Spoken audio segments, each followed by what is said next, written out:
Hagamos de cuentas, hermanos, que usted tiene una empresa. Sé que algunos de ustedes sí la tienen, pero hagamos de cuenta que usted tiene una empresa. Quizás es una tienda de ropa y necesita contratar personal para venta. Así que pone su letrero que se necesitan personas para venta. El primer candidato que se presenta es una persona peruana, incluso vive ahí por el distrito y pues tiene todo lo que usted necesita. Pero usted sabe que por ley, ¿cuánto debería pagarle a esa persona? Al menos. El mínimo, ¿no es cierto? Que hasta donde yo he encontrado, el mínimo está en 1025, ¿sí? 1025 soles. Ahora, pero después de esta persona se presenta otro detrás, que también tiene todas las características para funcionar en el puesto. Pero resulta que es una persona venezolana y sabes que está en necesidad de ganar dinero. Sabe que él está desesperado por encontrar un empleo para poder sostenerse en este país extraño. Así que se te ocurre que de repente puedes tú como empresario ganarte un poco, ahorrarte un poco de dinero y en lugar de pagarle lo mínimo por ley, pues de repente accede a trabajar por 600 o ya por mucho por 700 soles. Dime, ¿tú lo harías? ¿Qué piensas sobre eso? Mi deseo no es menospreciar obviamente a las personas venezolanas, sino que estoy utilizando esto porque es una realidad que se nos da en nuestro país todos los días, donde lamentablemente a nuestros hermanos venezolanos que se han visto forzados de salir de su país, no es que no vienen de turistas, hermano, es que vienen porque allá estaban muchísimo peor y se ven forzados a migrar y cuando llegan a nuestro país, ¿cómo lo recibimos? Explotándolos laboralmente, tratándolos como mano de obra barata. Pregunto, ¿esto es justo? ¿Es así como se espera que deba la sociedad civilizada responder? ¿Es lo que Dios espera ante los hombres? Hoy vamos a ver cómo reacciona Dios ante la injusticia social. Y es que el texto que hoy tenemos es un claro ejemplo de lo que sucedía en la sociedad israelita de aquella época. En el capítulo 1 de Miqueas vimos que Miqueas ya estaba denunciando los males de la sociedad. Pero él no fue muy específico en cuanto a sus pecados. Ahora sí, en este segundo capítulo, él está mencionando específicamente un gran pecado que se está presentando en Israel. Y no va a ser el único. En los primeros 5 versículos vemos la injusticia social. Luego, entre los versículos del 6 al 18, que es el tema de la próxima semana, vamos a ver la denuncia hacia los falsos profetas y hacia las malas autoridades. Para terminar con los versículos 13 y 14, donde se nos promete una solución a este mal. Pero comencemos viendo la injusticia social en la cual vivía Israel. Si usted se recuerda, la semana pasada vimos el lamento de Miqueas por el mal que se veía en el pueblo. ¿Se acuerda? Miqueas no se alegraba del dolor, de la aflicción que había, de la injusticia. Y ahora lo vemos diciendo estas palabras, versículo 1. Ay de los que en sus camas piensan iniquidad y maquinan el mal, y cuando llega la mañana lo ejecutan. Miqueas está sintiendo acá dolor. Y esto es lo que en la Biblia se le llama un ay, un aye. Es un tipo de expresión muy común en las escrituras que sirve para denunciar el pecado de una persona, pero al mismo tiempo el que está denunciando el pecado no solamente ve el mal que se está haciendo, sino que ese ay obedece al contemplar el mal que le va a venir al transgresor. Es como cuando, por ejemplo, tú estás, no sé, viendo de estos videos que circulan en internet y ves a una persona cruzando la calle y ves que viene un carro que viene hacia él. ¿Cómo reaccionas tú y qué dices? Ay de esa persona, lo que está a punto de ocurrirle, el mal que le está llegando y posiblemente sin que él se dé cuenta. Es ese tipo de expresión cuando se está contemplando el mal que le va a venir a una persona. El que peca posiblemente no es consciente del dolor que está a punto de llegarle, pero el que está en una tercera persona viendo lo sucedido puede decirlo: ay de aquel que está haciendo el mal. Son las palabras de Miqueas. Ay de los que en su cama piensan iniquidad. Por ejemplo, es una expresión que se da también en el Nuevo Testamento. Jesús en algún momento dijo: ay de ti, Corazín. Corazín era una ciudad. Ay de ti, Betsaida, que era otra ciudad. Porque si en Tiro y Sidón, dos ciudades extrañas a Israel, dos ciudades paganas, si en aquellas ciudades se hubieran hecho los milagros que se han hecho en vosotras, tiempo a que se hubieran arrepentido en cilicio y ceniza. Por tanto os digo que el día del juicio será más tolerable el castigo para Tiro y para Sidón que para vosotras. El Señor se estaba lamentando porque Corazín y Betsaida no solamente habían sido malas ciudades, sino que en ellas se había manifestado el Señor haciendo milagros. Pero en lugar de creer, ¿qué es lo que hicieron? Darle la espalda al Señor. Por eso es el ay del Señor, porque Él sabe que al darle la espalda solamente les puede venir el juicio de Dios. Miqueas se está lamentando por el mal que ve en la sociedad. ¿Y cuál es este mal? La injusticia social. Volvemos a leer el versículo 1. Ay de los que en sus camas piensan iniquidad y maquinan el mal, y cuando llega la mañana lo ejecutan, porque tienen en su mano el poder. El profeta está contemplando a personas. ¿Dónde están estas personas? En sus camas. Ellos no están descansando. ¿Qué es lo que están haciendo? Están no solamente pensando, maquinando implica ya un pensamiento exactamente, con una planificación, un pensamiento donde tú estás ordenando las cosas para que un plan se ejecute como tiene que hacer. Ellos están afinando los detalles para ejecutar algo. Y dice que están pensando iniquidad. En hebreo se usa la palabra awen, que significa algo vacío, algo vano. Se usa para hablar de palabras vacías, o mejor dicho, engañosas o falsas. Estas personas lo que están planeando en su cabeza es cómo poner en orden sus mentiras para engañar, para poder obtener lo que estas personas quieren. Están esforzándose por idear el plan perfecto para poder engañar a los demás. Piensan los detalles. Están pensando en la mejor forma de presentarse. ¿Usted sabía que hasta la ropa influye en el engaño? Hay un experimento social que el otro día vi, donde una persona en sandalias, pantalón corto, con un polo normal, sale con un micrófono y le dice a las personas: oye, ¿usted había escuchado hablar sobre la inminente guerra entre Estados Unidos y Rusia?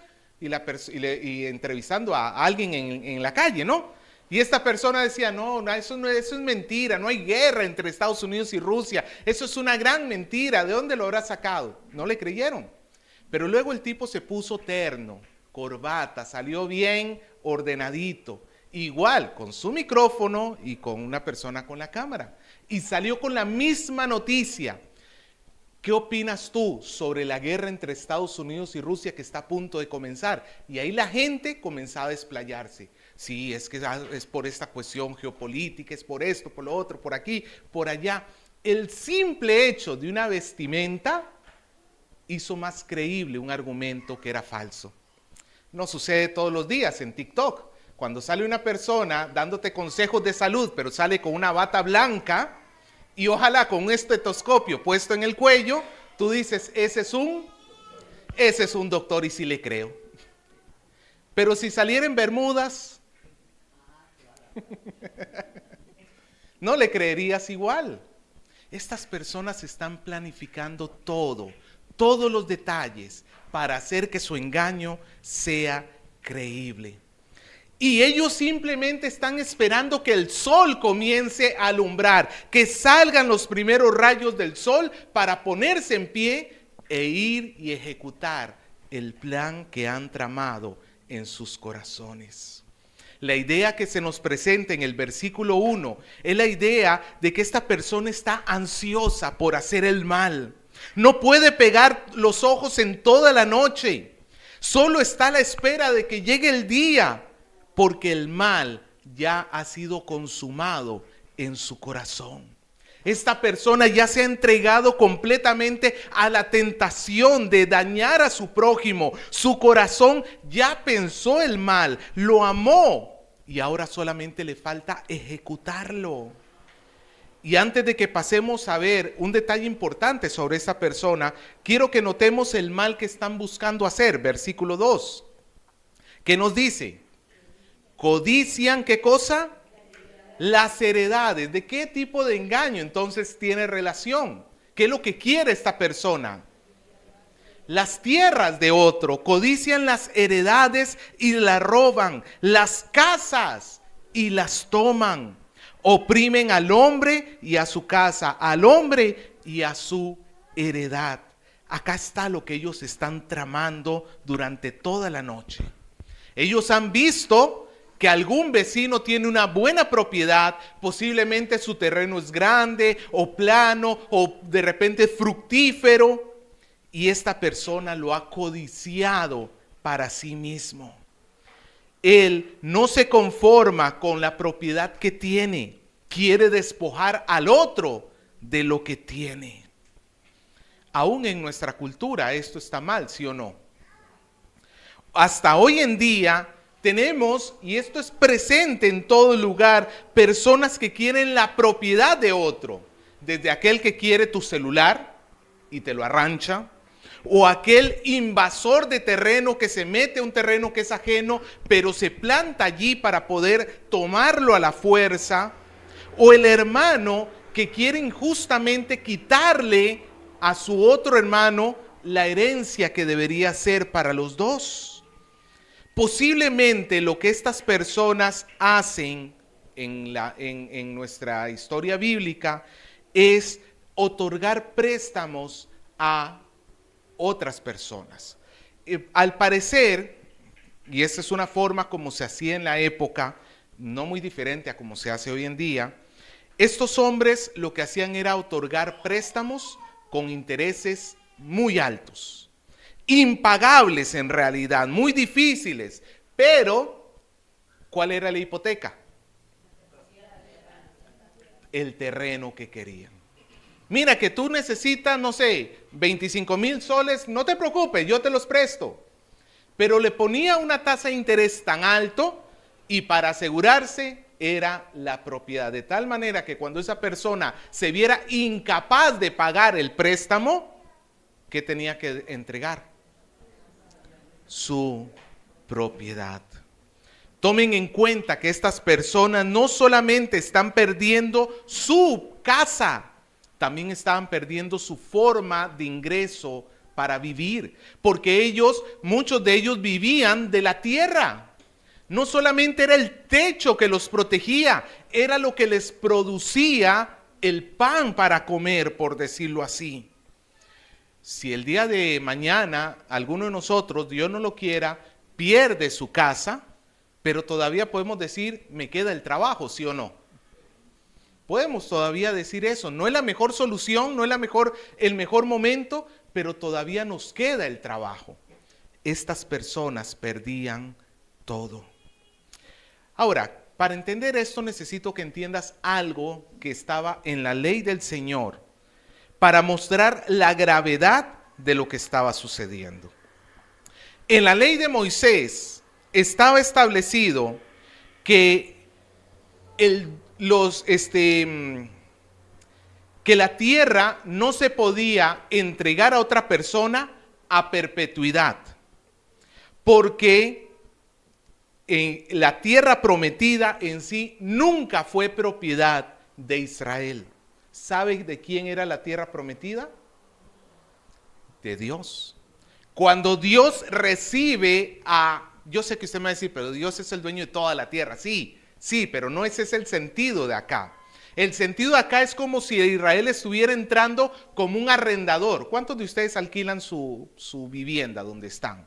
Posiblemente varios de nosotros. Es más, este mismo local es alquilado. ¿Lo tenemos? Sí. ¿Nos pertenece? No. Hay un arrendatario, bueno, en nuestro caso una arrendataria, y nosotros somos los inquilinos, arrendadores. Ya me confundí entre los términos técnicos. Bueno, ya. La cuestión es que hay un dueño y nosotros simplemente estamos pagando por estar en este lugar. Cuando el Señor le dio la tierra de Israel a Israel, valga la redundancia, lo hizo en los mismos términos de un arrendatario y un arrendador. El arrendatario es Dios, el dueño de la tierra. Y el arrendador, ¿quién es? Israel, el que toma posesión, pero nunca es suya la tierra.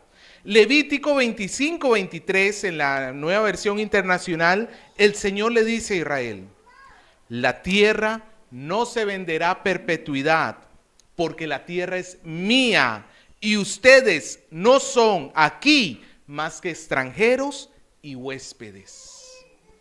¿Qué era Israel dentro de la tierra prometida? Delante de Dios, extranjero y huésped, una persona que estaba allí usando la tierra, pero sin que le llegue a pertenecer. Israel simplemente era el huésped del Señor. La tierra fue asignada por el Señor y era para que pasara de padre a hijo.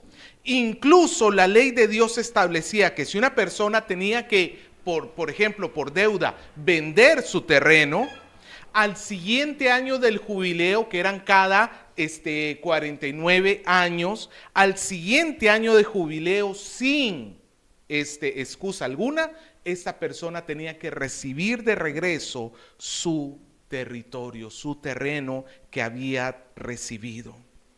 Pero estas personas acá, los de Miqueas capítulo 2, estas personas están queriendo arrebatar lo que es del otro.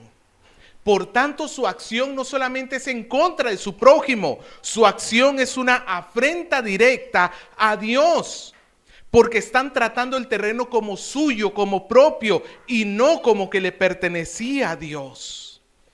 Ahora, rebobinemos al versículo 1 para que veamos la gravedad de sus acciones. Ay de los que en sus camas piensan iniquidad y maquinan mal, y cuando llega la mañana lo ejecutan. ¿Y por qué lo ejecutan? Porque tienen el poder. No estamos hablando de cualquier vecino que está tratando de estafar a su vecino. ¿Quiénes son estas personas que están en la cama maquinando para poder tomarlo de otro? No solamente los ricos, las autoridades tienen el poder. Ellos tienen el poder para despojar a otro, para quitarle sus bienes. Nada parecido a lo que vivimos en nuestra sociedad peruana, ¿no es cierto? Donde las autoridades tratan de abusar del pueblo y saquear al pueblo para enriquecerse ellas. Eso no sucede en ninguna parte del Perú. Pero déjame decirte, esto es nauseabundo a los ojos del Señor. Él ha dado la autoridad a los hombres para que hagan el bien y no el mal. El Salmo 82, versículo 3 y 4, por ejemplo, el Señor habla a los jueces corruptos y les dice: defiendan al débil y al huérfano, hagan justicia al afligido y al necesitado, rescaten al débil y al necesitado, líbrenlos de las manos de los impíos. ¿Qué tenían que hacer las autoridades de Israel, como las autoridades de todo el mundo? proteger los derechos, proteger sobre todo al que es débil, al que no puede defenderse por sí solo. Pero estas personas están abusando de su poder y en lugar de proteger, están quitando, están robando. La podredumbre está tan enquistada en la nación. El comportamiento de las autoridades no hace otra cosa que alentar la desobediencia del pueblo. En Israel impera la ley de la selva en lugar de imperar la ley de Dios. Repito, nada parecido a lo que vivimos hoy, ¿no? Cada uno hace lo que bien le parece. Todo esto es contrario a lo que Dios le había pedido a su pueblo. Escucha Deuteronomio 16:20 en la versión NBI. Seguirás la justicia y solamente la justicia, para que puedas vivir y poseer la tierra que te da el Señor tu Dios. Para que Israel pudiera estar en esa tierra, ¿qué necesitaba? Justicia, vivir en justicia. Y en tiempos de Miqueas, ¿cómo estaban viviendo? En injusticia. Es claro que ellos están siendo infieles al Señor y por tanto tienen que ser echados de la tierra. Más adelante Miqueas le diría al pueblo: ya se te ha declarado lo que es bueno, ya se te ha dicho lo que Dios espera de ti: practicar justicia, amar misericordia y humillarte ante tu Dios. El pecado ha sido expuesto. Ahora lo natural es continuar con el juicio. ¿Qué es lo que va a suceder? Recuerda que ese ay no involucra solamente el pecado, sino también la consecuencia de ese pecado. Versículo 3.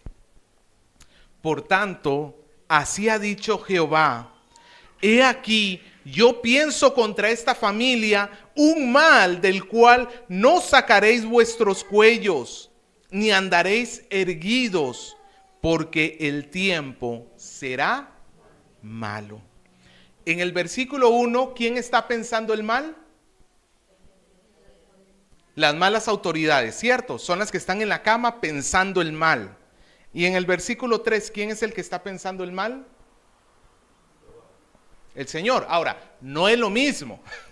Primero que todo, no es lo mismo el mal que se menciona en el versículo 1, o iniquidad, que el mal que se menciona en el versículo 3.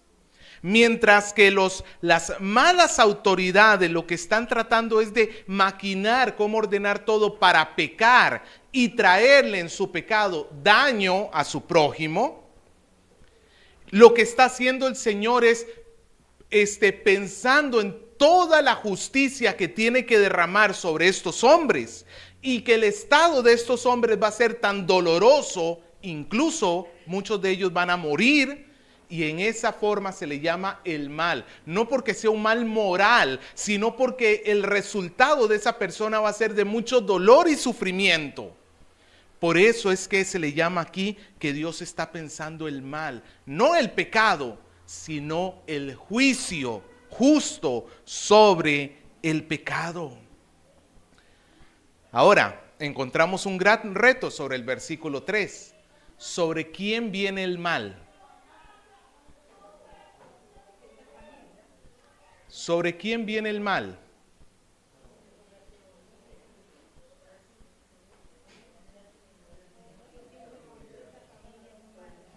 ¿Ah? Vea bien el versículo 3. ¿Sobre quién viene el mal? Sobre la familia. Sobre la familia. ¿Qué significa esto? Dios va a castigar a toda la familia por el pecado, se entendería del padre, que sería la autoridad de la casa, el mal hombre que ha estado dañando a su prójimo. Primero que todo, amado hermano, hay que entender aquí un término que es importante de conocer. Se le llama en teología la solidaridad corporativa. ¿Qué significa la solidaridad corporativa? Significa que Dios considera las acciones de una sociedad como un todo en sí y no como individuos separados. Hay ejemplos de esto en toda la Biblia. Por ejemplo, ¿usted se acuerda de la destrucción de Sodoma y Gomorra? Que el Señor le dijo a Abraham, voy a destruir esas ciudades. ¿Por qué las iba a destruir? Porque había demasiado mal en esas ciudades.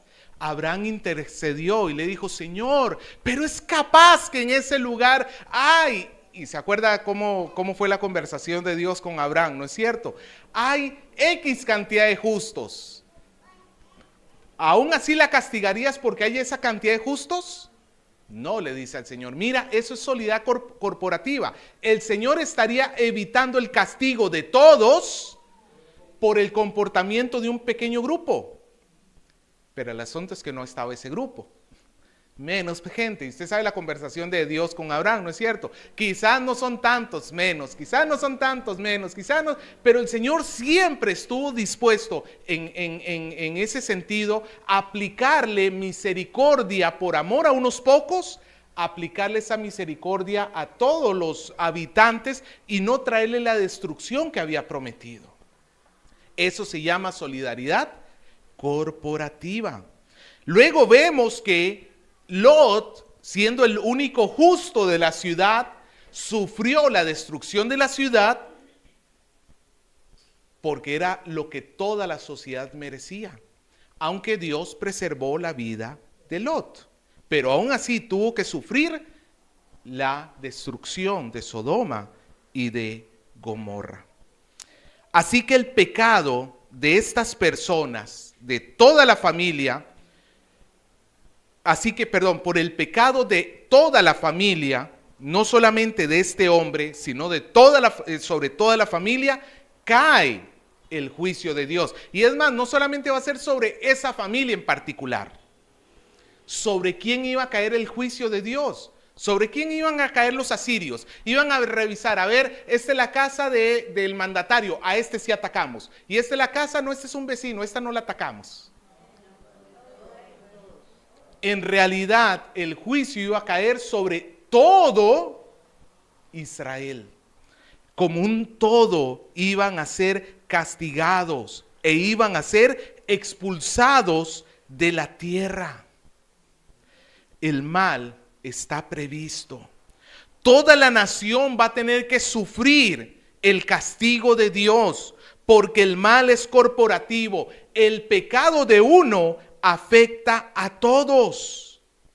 Y tal es el mal que está describiendo acá Miqueas, que él utiliza expresiones de dolor y de quebranto. Volvemos a leer el versículo 3.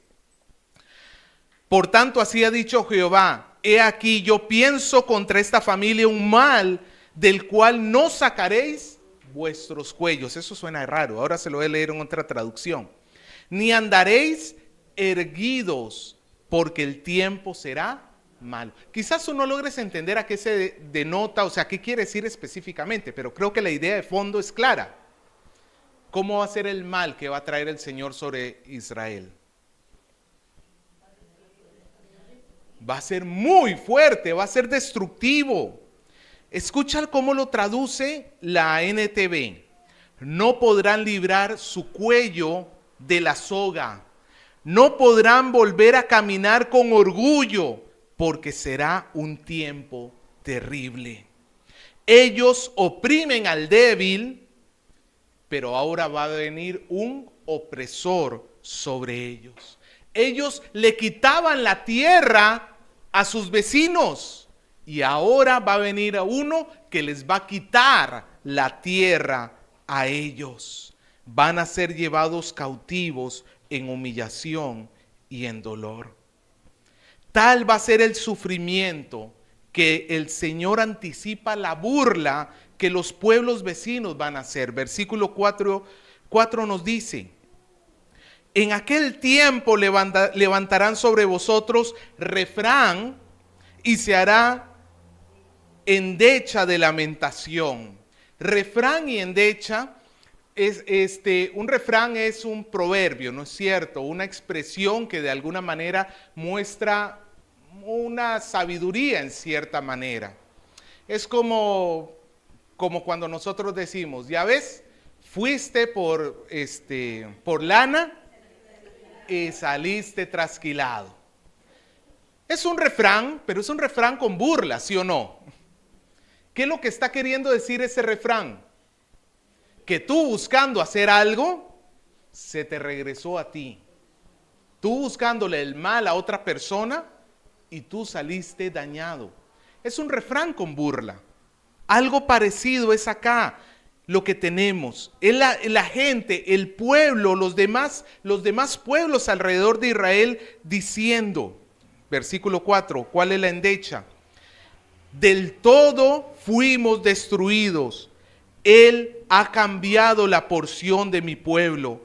Cómo nos quitó nuestros campos, lo dio y lo repartió a otros. Las naciones van a cantar este lamento, como si ellos fueran los judíos lamentándose de haber perdido todo, de haber perdido sus tierras, de haber perdido sus casas, de haber perdido todo, porque un ejército entró y les arrebató todas las cosas que ellos tenían. Es irónico. Ellos despojaban a los hombres de sus tierras y ahora ya no van a tener sus propias tierras. El lamento se extiende hasta el versículo 5, donde dice, por tanto, no habrá quien a suerte reparta heredad en la congregación de Jehová.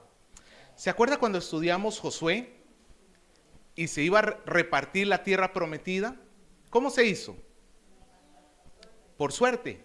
Se echaban suertes para ver qué Dios decidía qué porción le tocaba a cada persona.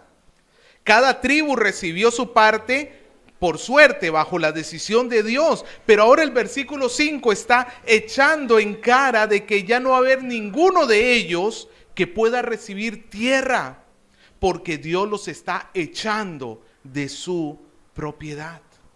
Ya no va a haber nadie de la congregación del Señor que reciba algo del Señor, suerte para la tierra. Esta es la consecuencia de la injusticia social que Israel está cosechando para sí.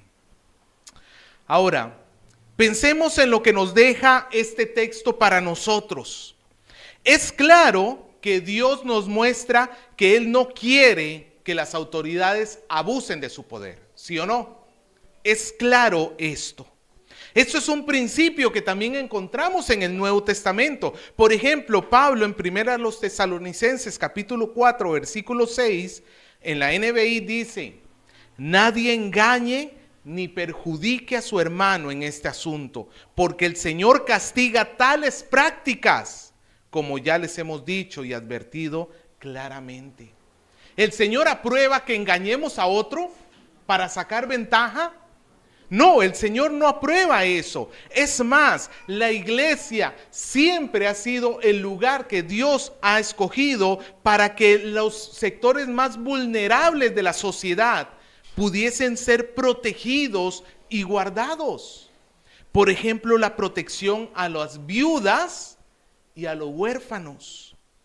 La iglesia tenía que cuidarlos y protegerlos, no aprovecharse de ellos.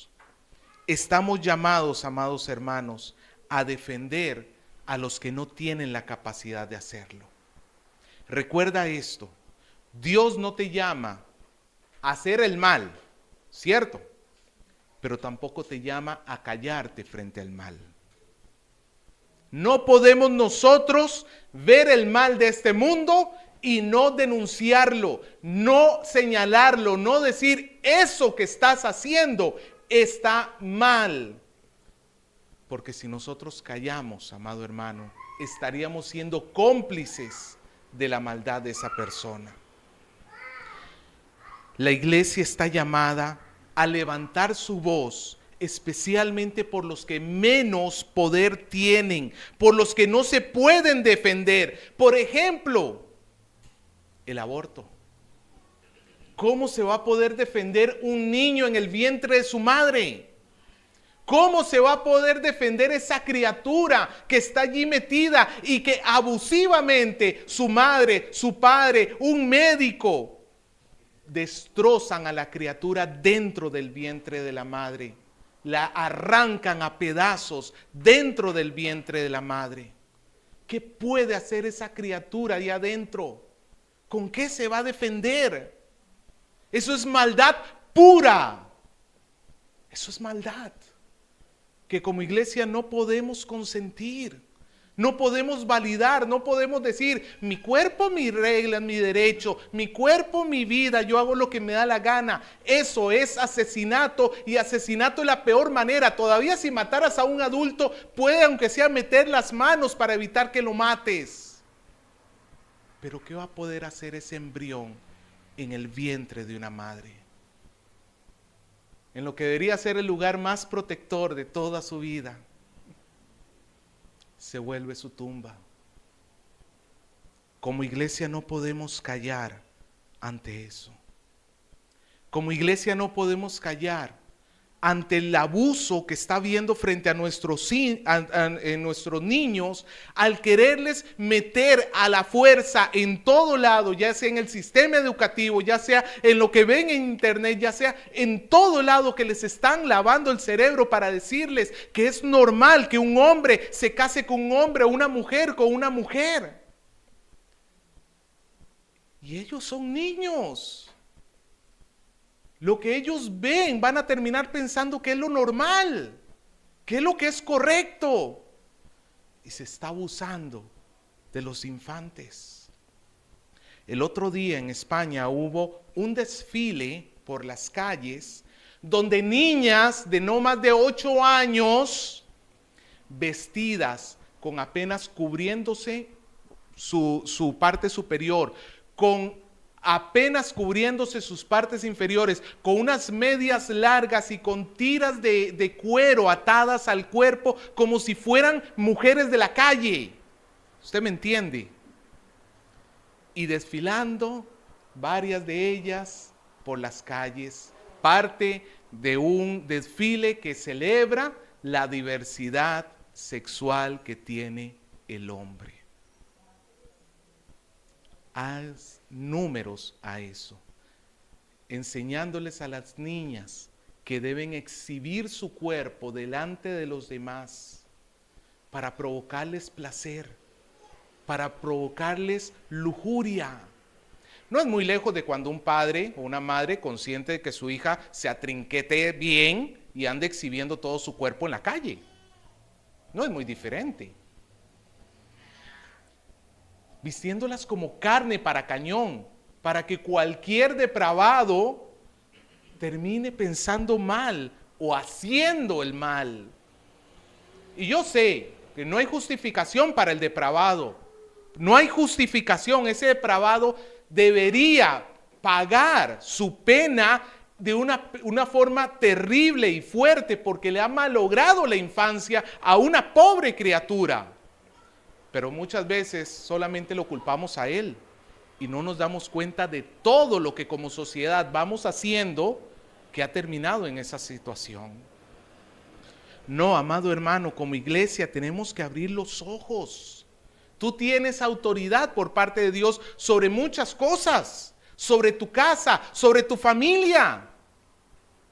Mira, si tú eres un hombre que establece la autoridad en tu casa en base a gritos, en base a un reinado del terror sobre los tuyos, y tus hijos no te obedecen, te hacen caso porque te tienen miedo, déjame decirte, amado hermano, eso es abusar de tu poder. Abusar del poder también es lo que el mundo le está vendiendo a las mujeres el día de hoy, diciendo que tienen que ser mujeres empoderadas, no permitir que ningún hombre las tenga por debajo. Sí, es cierto, somos coiguales, pero no significa, porque lo que quiere el feminismo hoy no es estar a la igual altura del hombre, es someter al hombre, es someter al hombre. Y hoy estamos viviendo en este tipo de prácticas injustas, que solamente pueden provocar una cosa: juicio de Dios. Amado hermano, ponte a pensar.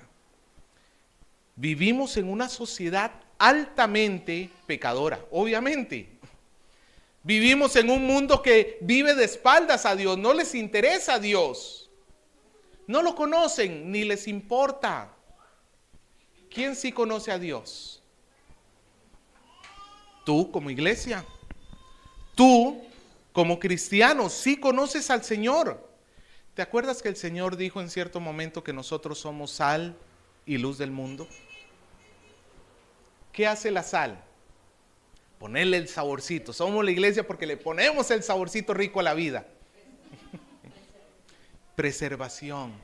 Ese es el sentido de la sal. Pon un poco de carne afuera, al aire libre, y pon otro poco de carne y envuélvela en sal y regresa 3 días después. La que estaba al aire libre, ¿cómo te la vas a encontrar? En cambio, la que está salada, su descomposición es muchísimo más lenta. A tal punto que hasta el día de hoy todavía se siguen haciendo este tipo de curaciones para que la carne dure mucho tiempo. La iglesia es sal. Amado hermano, copiemos el corazón de Miqueas. Ay del que está haciendo el mal. No nos quedemos callados, no nos quedemos diciendo qué mal que está el mundo, de verdad. Qué mal que estamos cada día. Está bien, está mal las cosas, pero manifestemos nuestra reprobación. Ya que tenemos acceso a redes sociales y que nos encanta publicar fotos de gatitos, pues también utilízala para manifestarte sobre las cosas que están mal. Y sin ninguna pena poder decir eso está mal. Sí, te van a llover comentarios diciéndote que eres intolerante, porque ellos no toleran la intolerancia, no toleran que nadie piense diferente, todo el mundo tiene que pensar con ellos porque si no, ellos no lo toleran. Pero eso no es nuestro problema. Ahora, lo único que sí te pido es que nunca le faltes el respeto a nadie. Por más que tú tengas razón, no te da derecho a faltarle el respeto a nadie. No te da derecho. Es de por sí que lo que queremos no es que la gente nos crea a nosotros, sino que la gente entienda lo que dice la palabra de Dios. Tenemos que hablar, tenemos que manifestar. Para terminar, quiero llevar esto a que nosotros lo pensemos en Jesucristo nuestro Señor. ¿Saben? Todos los males de este mundo, todas las injusticias de este mundo tienen una característica en común. Son personas injustas haciéndole el mal a otras personas injustas. Sí, podemos decir, son inocentes. Sí, puede ser, pero al mismo tiempo somos injustos, ¿sí o no? Somos injustos. Solo hubo una vez en la historia de la humanidad donde el injusto le hizo mal al justo. Cristo Jesús. El mal que Él recibió. Injustamente, Él nunca pecó. Nunca hizo algo en contra de la ley de Dios. Nunca abusó de su poder. Nunca. Todo lo que hizo fue por amor a Dios y por amor al prójimo.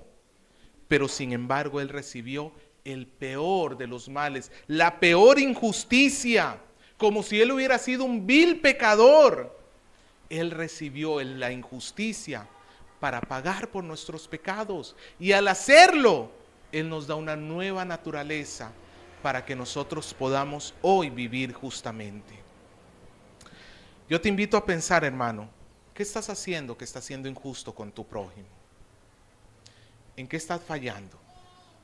Para que hoy puedas reflexionar, pedirle perdón a Dios y apenas salgas de este lugar, anda y arregla eso que está siendo injusto. Pide perdón. Si es que, si está siendo injusto, sí, pide perdón. No, ahí no hay posibilidad de otra cosa. Si has sido injusto, has dañado. Y si has dañado, ¿qué tienes que hacer? Pedir perdón. Pide perdón a Dios y a tu prójimo. Dios quiere que vivamos de manera justa delante de Él. Él nos ha librado del juicio. Ahora vivamos como Dios quiere que vivamos.